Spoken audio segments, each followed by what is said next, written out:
nendest klassikalistest automaatjuhtimise õpikutest, aga mitte päris sellisel kaasaegsel kujul, sellepärast et meil on ju igal pool kasutusel digitaalsed juhtseadmed. Sellest siis tulenevalt ma ka seda materjali olen natuke täiendanud ja pannud siis välja eraldi peatükid sinna Moodle'i keskkonda. Millest meil siis täna juttu tuleb? Tänapäeval võib-olla endiselt veel kasutatakse ja jäävadki ilmselt kasutusse oma lihtsuse tõttu. Need on siis mehaanilised regulaatorid ja analoogelektroonika abil teostatud regulaatorid. Siis beat-regulaator, mida te kõik ilmselt olete juba häälestanud ja katsetanud laboris. Ka sellest siis veel detailsemalt, kuidas need parameetrid mõjuvad.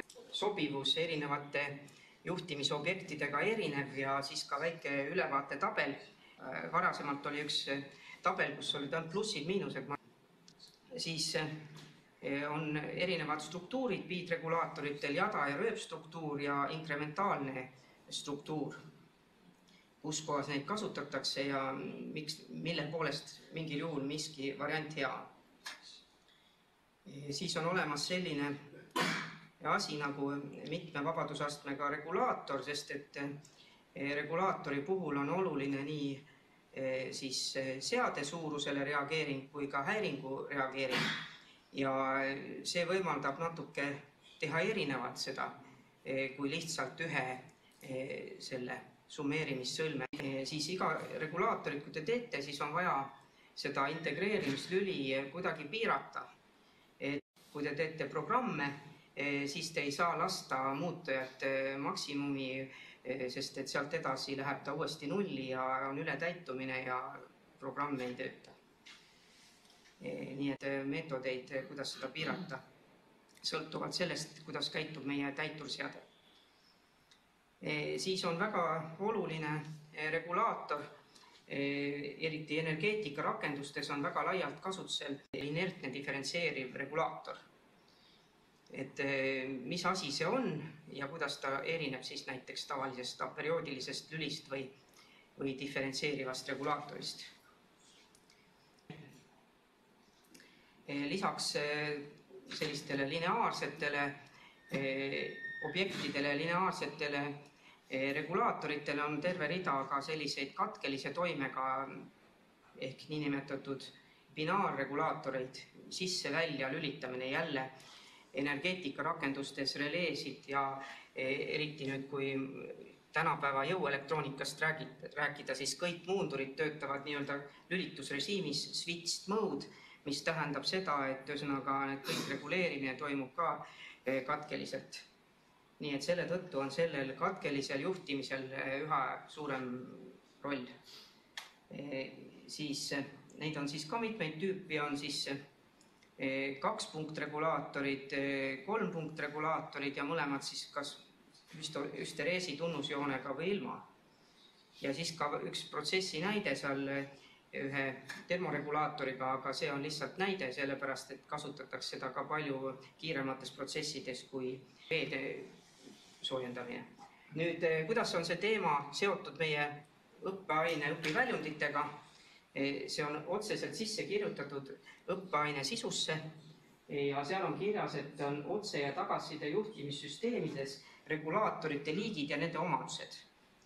Ja see on vajalik selleks, et täita seda õpiväljundit, et formuleerida juhtimisülesandeid ja pakkuda välja erinevaid süsteeme nende lahendamiseks ja analüüsida siis teostatud rakendusi, et kui ei tea, millised regulaatorid on olemas ja kuidas neid siis rakendada, et siis ei saa seda õpiväljundit täita. Nii et on vaja kindlasti mingit ülevaadet regulaatoritest, liikidest ja omadustest.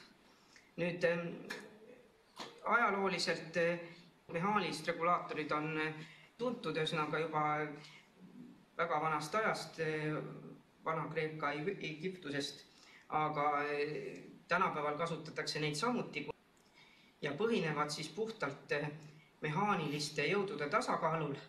Seal on tavaliselt mingisugust membraaniga süsteemid rõhuregulaatorites seal ja mis siis võimaldavad hoida näiteks pneumaatikas ja hüdraulikas seal teatud rõhkusid.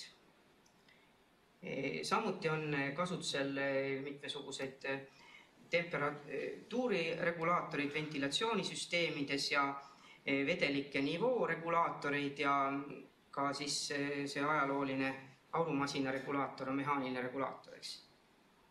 Nii et üks selline link sellistest ise toimivatest või self-operated ja self-actuated kaks regulaatori ingliskeelset nimetus siis, kui neid vaatate. Nüüd elektroonika sisaldab endiselt, eriti kui te hakkate midagi rekonstrueerima, mingit vanemat seadet, siis võib vajadus olla häälestada järgi mingisugust analoogregulaatorit ja need on siis teostatud sellise elektroonika komponendiga, milleks on operatsioonivõimendi. ANSI ehk Ameerika standardi järgi on ta selline kolmnurk ja takistid on sellised siksakid, aga Euroopas ja TIN ja IEC järgi näeb see välja see kolmnurk siin ristküliku kasti sees. Nüüd kõige esimene proportsionaalne regulaator ei ole muud kui lihtsalt võimendi, aga siis teised diferentseerivad lülid ja siis integreerivad lülid on siin ka näha, et integreerival lülil saab seda integreerimisprotsessi siis tekitada kondensaatori laadimise abil ja diferentseerival lülil saab siis seda nii-öelda tundlikkust sellele kiirele muutusele ette anda sellise jadaahelaga kondensaatoriga. Ja nendest siis on mitmesugused keerulisemad kombinatsioonid, mida siin siis näha on, et on PI, PD ja PID regulaator. No nende skeemide nagu detaile me siin praegu ei käsitle. Siin on veel üks analoogregulaator või analoogkorrigeerimislüli, niinimetatud inertne diferentseeriv lüli, millest tuleb siin ka täna juttu ka diskreetsel digitaalsel kujul. Nüüd, kõik see, mida me siis teeme, et see on lahendus ikkagi süsteemi juhtimiseks, et pole olemas mingit ühtset regulaatori lahendust, mis kõigile sobib, ühesõnaga tehakse reguleerimine ikkagi objekti juhtimiseks. Ja siis ongi küsimus, et mis on need kriteeriumid, millest lähtudes me siis juhime. Et üks asi on siis see seade suurus, mida me ette anname, kas siis otse käsitsi või mingist teisest süsteemist, millele see regulaator peab nii-öelda toimima ja teostama selle soovitud muutuse. Ja teine on siis kõikvõimalikud häiringud, olgu see siis toite, pinge, kõikumine kuskil võrgus või koormuse suuremine kuskil, ma ei tea, lindil või võllil või kuskil mujal. Nii et on kaks reaktsiooni, millele siis regulaator peab reageerima. Üks on siis juhttoime reaktsioon ja teine on häiringureaktsioon. Need võivad siis oluliselt erineda, need kaks eesmärki. Kui näiteks häälestame sellise tavalise ühe kriteeriumi järgi välja, häälestame ideaalsele juhttoime täitmisele, et iga kord, kui me siit keerame, saame parimal viisil seda, mida me tahame siit väljundist, siis selline regulaator ei pruugi alati hästi töötada häiringute puhul ja kui me häälestame ta välja siis heale häiringureaktsioonile, siis ta ei pruugi meil hästi alluda sellele toimele nii kiiresti, kui me soovime. Nii et see on siis selline kompromissi leidmise ülesanne alati. Et tegelikult ongi see optimeerimisülesanne, see regulaatori välja häälestamine. Nüüd häiringud on jah juhusliku iseloomuga ja neid on nagu raske esile kutsuda, aga neid saab jah siis arvuti peal simuleerida. Et erinevate müradega saab katsetada. Ma olen juba rääkinud siis 10. nädalal, et peab vastama see protsess siis meile soovitud kvaliteedinõuetele, sest kui te ei vasta, siis kui näiteks on ülereguleerimine näiteks voolu osas liiga suur, siis rakendub näiteks mingisugune kaitse ja lülitub üldse elekter välja. Nii et kui näiteks on momendi osas kuskil ajami juhtimisel ülereguleerimine liiga suur, siis võib midagi puruks minna ja nii edasi. Nii et ühelt poolt on oluline see reaktsioonikiirus ja täpsus ja teiselt poolt on oluline ka, et need ülereguleerimised ei ületaks teatud maksimumi. Tuleb arvestada mitmesuguste piirangutega, näiteks need masinate võimsuspiirangud ja muud siis ohud, mis võivad kaasneda inimesele, et ka nendega tuleb siis arvestada igasuguste kiirete protsesside puhul võib olla see probleem. Ja selle tõttu ongi see eesmärk meil saada soovitud siirdeprotsessi kuju. Üks selline teema on siis ka püsitalitlushälve ehk staatiline viga.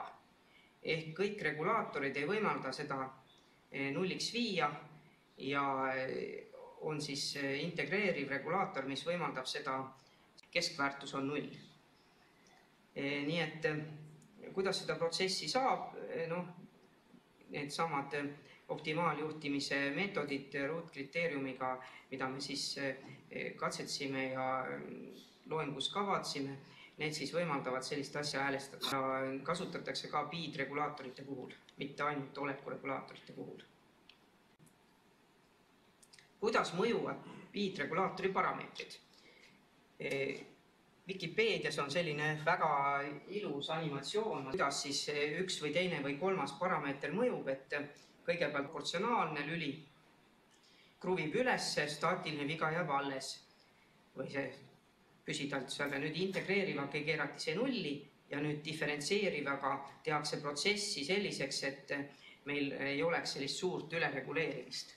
Nii et tegelikult need komponendid mõjuvad kõik korraga ja siis ongi vaja nüüd leida siis sobivad tegurid, nii et ta ei oleks suurt ülereguleerimist ja püsitalitluse viga oleks 0 ja kujuneb ta siis rööpstruktuuri puhul, nagu siin näha on summana. Meil on tegurid KP, KI ja KD. KP on lihtsalt siis erinevusmuutujale, siis KI on erinevusmuutuja aja integraalile ehk siis diskreetse või digitaalseadmes puhul summale ajas ja KD on siis tuletisele, erinevusmuutuja tuletisele. No see tuletines on ilmselt üks kõige komplitseeritumaid asju, et seal on vaja igasugust filtreerimist ja muud, et sellest tuleb siin ka nüüd kohe juttu. Kui nüüd kõik on stabiliseerunud, nagu siin viimase pildi peal näha oli, siis komponent siis integreerib siis lõputult seda hälvet edasi. Et diferentseeriv ja see kiirendab protsessi ja selle tõttu tal siis ülereguleerimist nii suurt ei tule. Nii et väike selgitus on siin slaidi peal olemas. Moodustub siis veasignaali olevikust, minevikust ja tulevikust. Et see, mis on proportsionaalne komponent, see on praegune hetk ehk olevik, et nende siis komponentide summana see regulaatori väljund siis lõpuks siia juhttoimeobjektile moodustub. See oli see tabel, mis oli varem sisaldas plusse ja miinuseid, aga otsin internetist välja selgitused.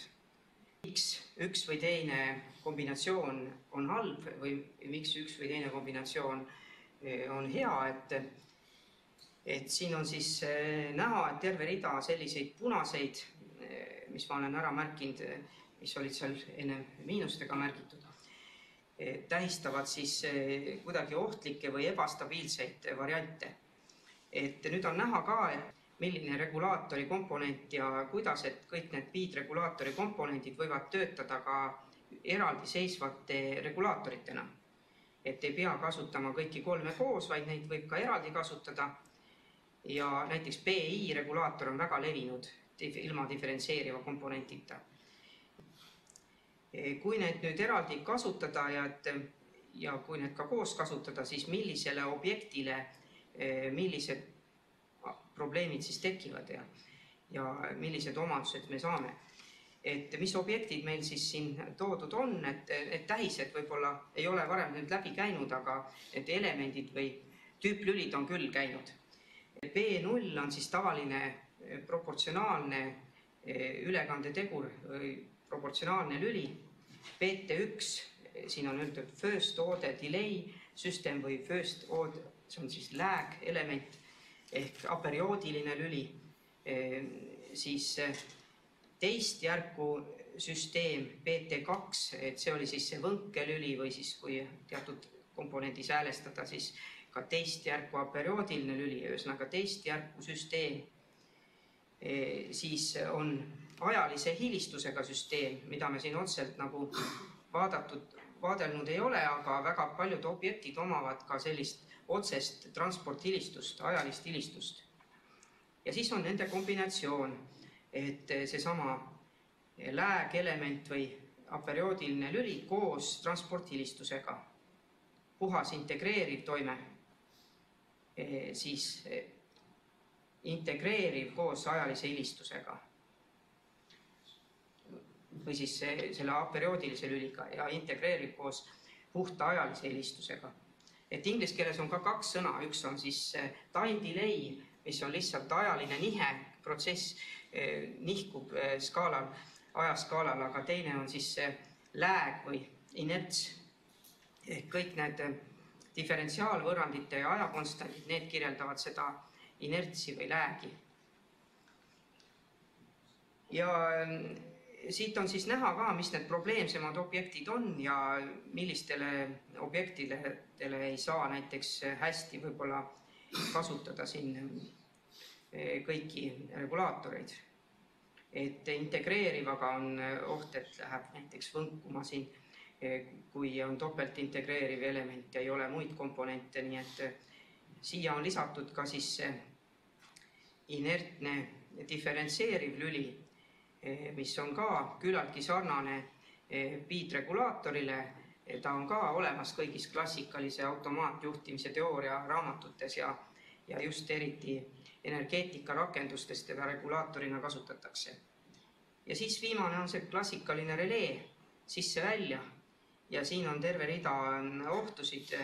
Kõik sõltub sellest, kui kiiresti ta lülitada saab ja kas seda lülitamiskiirust kuidagi piiratakse, nii et siin on praegu ideaalsed objektid ja ideaalsed regulaatorid, ideaalsed releed, et tegelikuses elus on ikkagi objektid kombinatsioon mitmest asjast. B-regulaator, proportsionaalne tavaline võimenduslüli, ka seda võidakse nagu regulaatorites erinevalt nagu käsitleda. Kuidas moodi meie juhttoime sõltub sellest erinevusmuutujast E. Et praegu siin on nagu positiivne proportsionaalne seos, aga tegelikult võib olla ka vastupidi, et ühesõnaga väljund hoopis väheneb siis, kui sisend suureneb, nii et siis ta on niinimetatud pöördtunnusjoonega või reverse action. Ja kui regulaatorites ei ole igal pool ainult see ülekandetegur KP, vaid mõnel juhul kasutatakse ka protsentides sellest reguleerimisulatusest, et on ka regulaatoreid, ka tööstuslikke seadmeid, kus ühesõnaga antaksegi ette protsendid sellest ulatusest. See on siis reguleerimisulatus protsentides proportional band. Mis asi on proportional band? Siia alla ühe lingi pani. Kaks põhilist levinumat beat-regulaatori struktuuri on, mida siis kasutatakse mõlemat. Siin Siemensi kontrollerites on levinud see jada struktuuriga beat-regulaator ja kui te ilmselt teete mingit koodi ise, võib-olla esimeses lähenduses teete ikka selle rööpstruktuuriga ehk paralleelstruktuuriga, kuna see on lihtsalt lihtsamini arusaadav. See jada struktuur iseenesest nendes analoog lülitustes on nagu, see vastab paremini selle analooglülitusele. Nii et kui te tahate nagu analooglülituselt otse mingit võrandeid kirjutada, siis ilmselt jõuate lõpuks jadastruktuurini. Nii, mis parameetrid meil siin siis on? Need on täiesti erinevad parameetrid. Et sellel rööpstruktuuriga on meil siis KP ja KI ja KT, eks ju. Et antud juhul siis KI on integreerimistüli, siis võimendustegur, see on siin ees. Ja KT on siis diferentseerimistüli võimendustegur, inglise keeles siis vastavalt integral gain ja derivative gain, sõnad gain.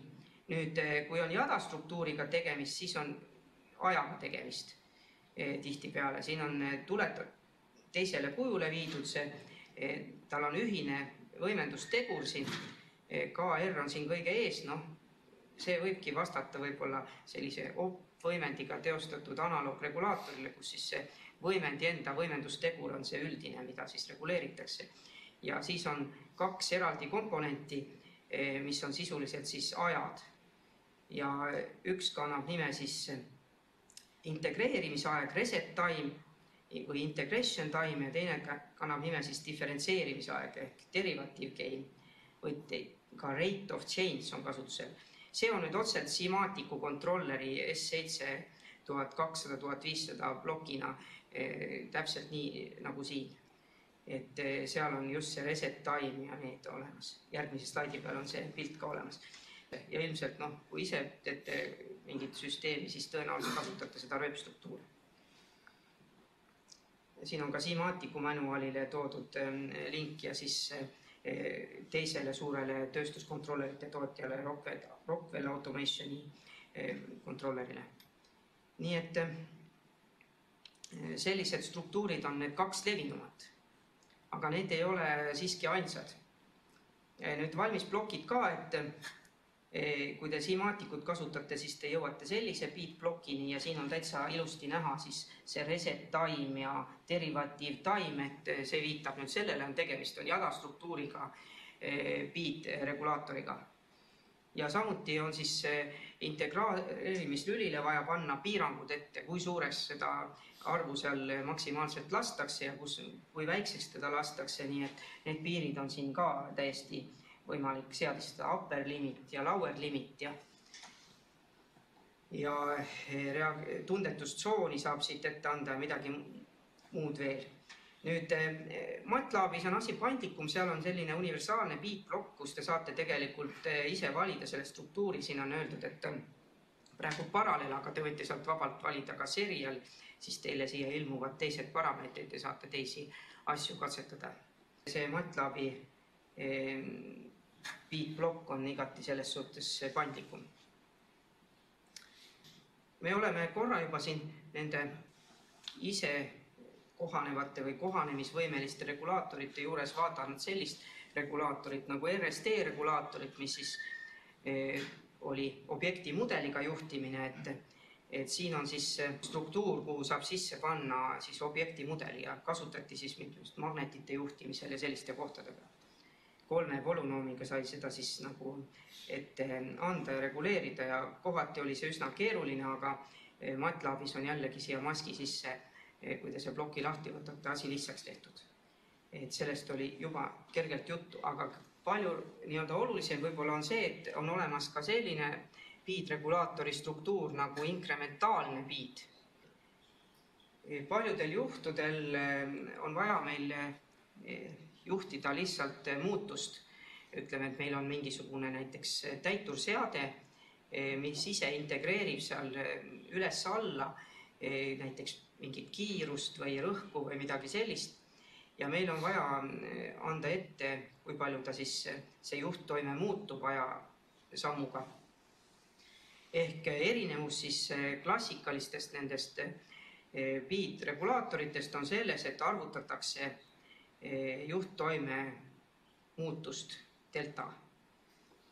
Ja kui seda siis ajas summeerida, siis saadaksegi põhimõtteliselt sama tulemus nagu selle jada või rööpstruktuuriga beat-regulaatoriga. Ehk iga samm lihtsalt selle delta U liidame otsa ja tulebki see sama tulemus. Väljundid on täpselt sama.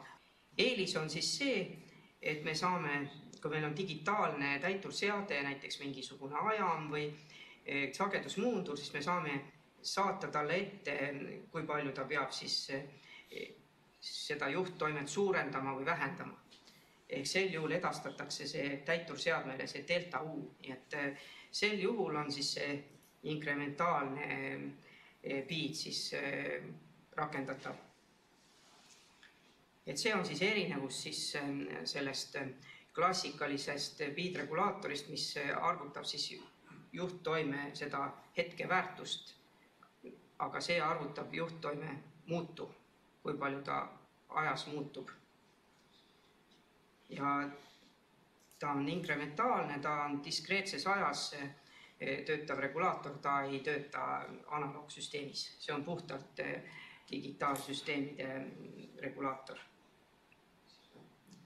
Ja on siis terve rida eeliseid ka tal, et üks on see, et nende integraatori piiramistega, et anti-wind-up, et on vaja piirata see maksimumarv ära, et siin piirab selle maksimumi ära see täiturseade juba, kuhu see suurus ette läheb. Saadakse sellised paremini ja vastupidavamad süsteemid. Ja neid kasutatakse siis sellistes täpsetes ja suure kiirusega servoajamites, eriti just robotitehnikas. No, teostusvõimalused, et ühte varianti me juba siin rääkisime, et arvutate selle sama valemiga ja annate siis selle väljundi kuskile täiturseadmele, näiteks sagedusmuundurile ette, aga teine võimalus on siis, et see struktuur on kasutatav ka digitaalfiltri kujul, et siin on üks selline struktuur, kuidas ta siis digitaalfiltrina siis arvutatakse. See Z-astmel -1 tähistas siis ajalist ilistust või nii-öelda mälupesa, kus siis hoitakse ühe tsükli mingisuguseid suuruseid. No põhimõtteliselt võib ju selle ka teha jada- või rööpstruktuuriga, siin on praegu siis näide rööpstruktuuriga inkrementaalne variant. Diferentseerimislüliga tagasiside regulaator, et see seade suurus, mida me muudame, et tihtipeale meil on vaja anda järske muutusi ette sellele regulaatorile siia sisendisse. Aga mida teeb siis see diferentseerimislüli? Ta hakkab kohe maha keerama seda väljundit. Selle mõtleb, et see on üsnaga häiringule vaja reageerida. Et siis sellist asja ei toimuks, siis tehakse nii-öelda tagasiside regulaator, kus siis see väljundi mõõdetud suurus ei läbi seda summeerimissõlme, vaid läheb otse siia diferentseerimislülisse. Siin vastavalt miinusmärgiga muidugi, et ta õiges suunas toimiks. Ja sellega siis seade suuruse järsud muutused ei läbi seda diferentseerimislüli. Nüüd lisaks veel, et diferentseerimislüli nagu kasutada, et eriti seal ajalise ilistumisega süsteemis ja digitaalses kontrolleris, et seal võib olla vajadus ka seda asja filtreerida, nii et tihtipeale kasutatakse ka filtreeritud diferentseerimislüli filter derivatiiv. Et kui te ka seda MATLAB-i bit-plokki vaatate, siis seal on võimalik see filter sinna diferentseerimislülile ka lisada. Ja seal küll ei ole sellist varianti, et otse tagasisidest tuleks, aga ta tuleb siis ikkagi sellest erinevusmuutujast või eest, aga põhimõtteliselt reaalses tööstuslikes süsteemides ongi see siis niimoodi lahendatud, et diferentseeriv komponent ei tule ühesõnaga sellest erinevusmuutujast ühest sõlmest läbi summeerimissõlmest, vaid tuleb otse tagasisidest. Siin on praegu jadastruktuuriga bit, siin on KP on siin ees, näete. Siin on rööpstruktuuriga bit, siin on KP, KI on ees ja KD on eraldi, nii et mõlemas variandis kasutatav tagasiside regulaator. Ehk siis ingliskeelne mõiste derivatiiv kick, et ühesõnaga, kui seade suurus järsku muutub, siis ei tekiks sinna väljundisse juhttoimesse suurt sellist piiki sellest tuletise võtmisest. No reaalsetel nendel anduritel ja nendel on mingi inerts ja filtreerimisvõime olemas, aga diferentseeriva lüli puhul võib olla vajalik täiendavat filtrit lisada. Seesama tagasiside regulaator, eks ju, need automaatikud IEEE automaatika sektsioonis leidsid ka, et ühesõnaga võiks teha hoopis paindlikuma süsteemi. Hoopis 3 eraldi erinevusmuutuja summeerimissõlme teeks ühesõnaga diferentseerimislülile eraldi ja integreerimislülile eraldi ja proportsionaalsele lülile eraldi ja teeks kaalutegurid beta ja gamma ja siis me saamegi siit, paneme gamma nulliks ja ongi meil diferentseerimislüli on tagasiside regulaatoriga ja ülejäänud on siis tavalisel viisil. Nii et nende teguritega saab siis neid kaalusid muuta. Et häiringureaktsioon jääb muutumatuks, see tuleb siit nende kaudu, aga selle 3 summeerimissõlmega. See kannab nime siis 2 vabadusastmega BEAD regulaator ehk International Society of Automation BEAD. Ja siin on siis ka toodud tema eelised, et ühesõnaga üks oli siis seesama tagasiside regulaatori võimalus, et kui me siia nulli paneme või väiksema arvu, ütleme, me ei pea seda nulli panema, väiksema arvu panna, väldib siis seda lööke siin juhttoimele, kui siin seade suurus järsku muutub ja parandab siis ka seade suuruse jälgimist. Me saame siit teha erineva seade suuruse tugevuse integreerivale ja proportsionaalsele lülile. Lisaks siis lisaparameetrid, et kui muidu reguleeriti lihtsalt seal 3 parameetrit siin summeerimissõlme järel, eks ju, siis nüüd on lisaparameetrid, mis võimaldavad siis tasakaalustada reaktsiooni juhttoime poole pealt ja siis häiringute poole pealt. Nii et see on selline tasakaalustatud lahendus siis.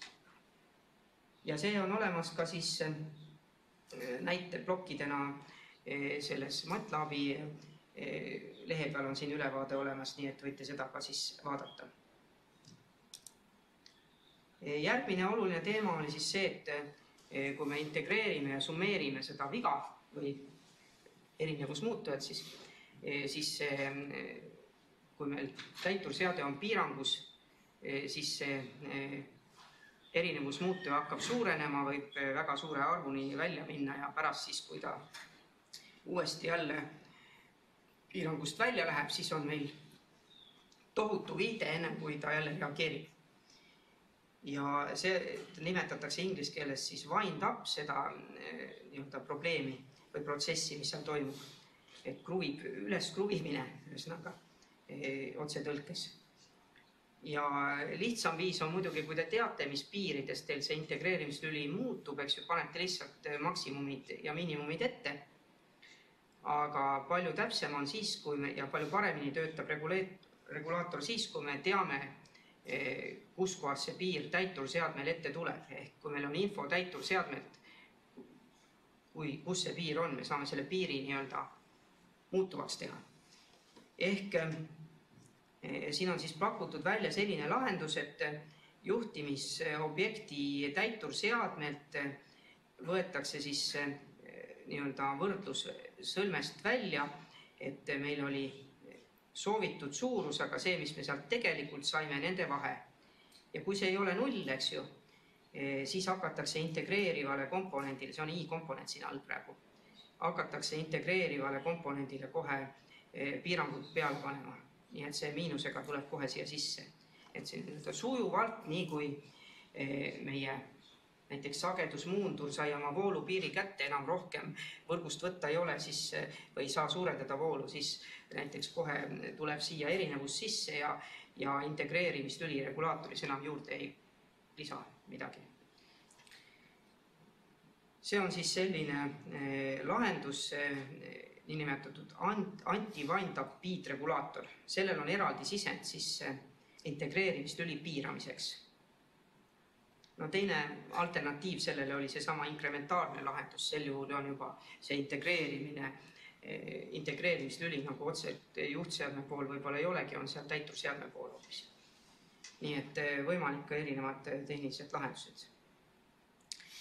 Kuidas seda lihtsamal viisil teha?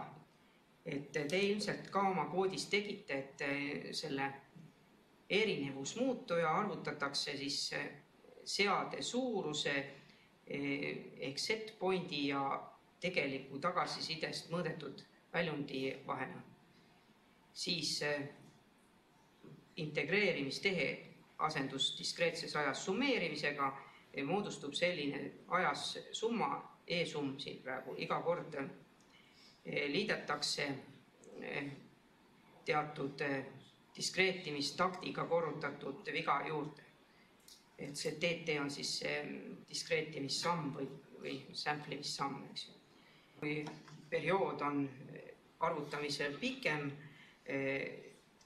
siis summa ühe sammuga suureneb rohkem ja kui on arvutusperiood väiksem, siis ühe sammuga suureneb vähem. Nii et see korrutus on siin lisaks. On ikkagi mingisugune maksimum, millest üle minna kindlasti ei tohi, et ühesõnaga ühelt poolt see seade ise, tal on muutujad on teatud bittide arvuga, ehk me ei tohi seal ületäitumist korraldada nendes muutujates, see on punkt 1. Punkt 2 on see, et ka see piirid, kui me laseme väga suureks, siis tekib jälle see suur viide, kui meie täiturseade piirangust jälle väljub.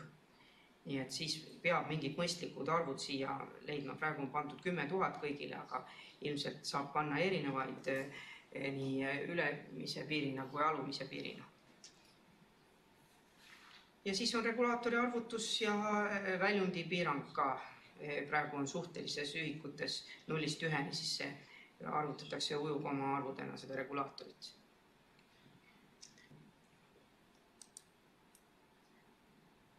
Biidregulaatorite kõrval on siis, eriti siin energeetika rakendus, ma panin sinna Moodle'isse ka välja sellise listi nendest erinevatest rakendusnäidetest, et just igasugustes võrgu kompensaatoritel ja stabilisaatoritel ja igasugustel generaatori juhtimissüsteemides kasutatakse väga palju siis seda liitlääg regulaatorit. Ehk eesti keeles siis kirjandusallikates on inertne diferentseeriv regulaator. Nüüd inertne, eks ju, on aperioodiline lüli, eks. Et kui te vaatate seda ülekandefunktsiooni, et teil on nagu võib-olla hea meelde tuletada, et mis asi see aperioodiline lüli oli. Et aperioodiline lüli oli nii, et oli ajakonstant tau korda S ja +1 oli siin all, eks ju. Ja üleval oli siis näiteks 1, eks, või mingi teine ülekandetegu. Et paneme siis G ja S, et ta on Laplace'i operaatoriga, eks ju, ja siis pidevas ajas, eks. Nüüd, kui te vaatate ja võrdlete nüüd seda sellega, siis erinevus on nüüd selles, et seal on, eks ju, 2 ajakonstanti. Siin on 1, seal on 2. Nüüd, kuidas moodi need asjad siis mõjuvad? Et mis lüli see siis oli? See oli inertsi lüli. Inglise keeles on siis ka lääbelement või teine nimetus eesti keeles, aperioodiline lüli.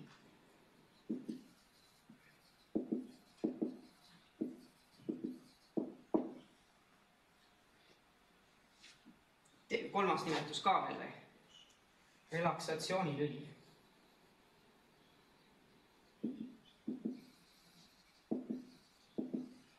Ühel asjal palju nimetusi.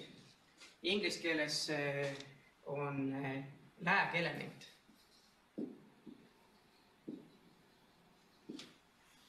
Nüüd nimesid võime panna, aga tema selline tähis, nagu me ennem siin vaatasime tabelist, oli siis BT1 esimest järku lüli.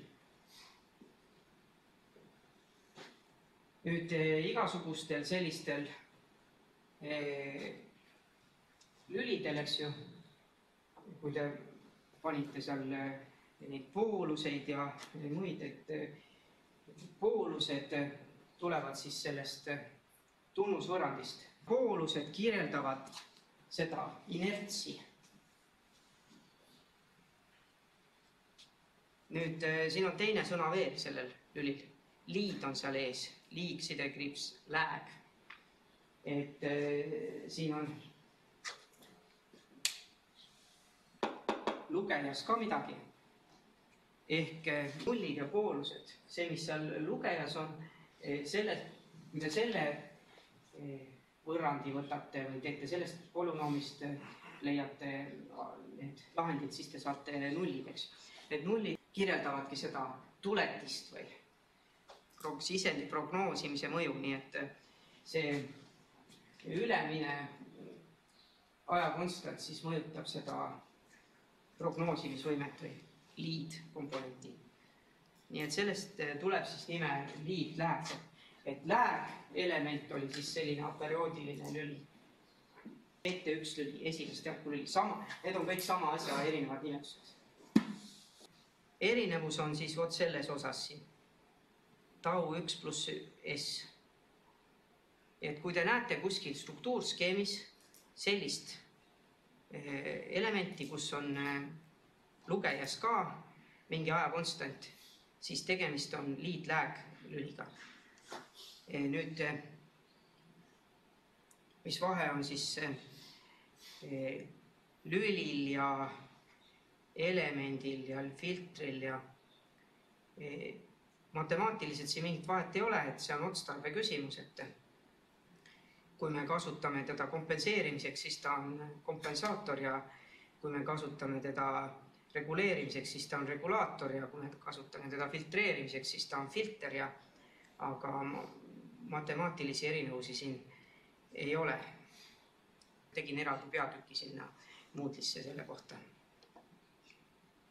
Wikipedias link ka lead-lag compensator, fundamental block, building block in classical control theory, et see on klassikalise automaatjuhtimisteooria ka üks oluline element, mis on kõigis vanades raamatutes ka sees.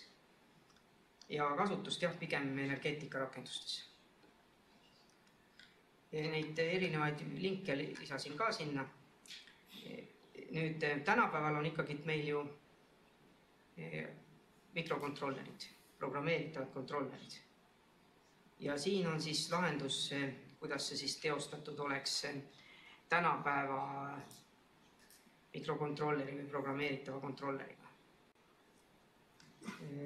Jällegi digitaalfiltri kujul teostatav täiesti. Ja mis nüüd erineb nendes, kui te neid ülekandefunktsioone vaatate, siis üks parameetri on juurde tulnud, see on siis see sama diskreetimisperiood ehk sampling time, eks ju, või sample time, DS, mis on siin sees.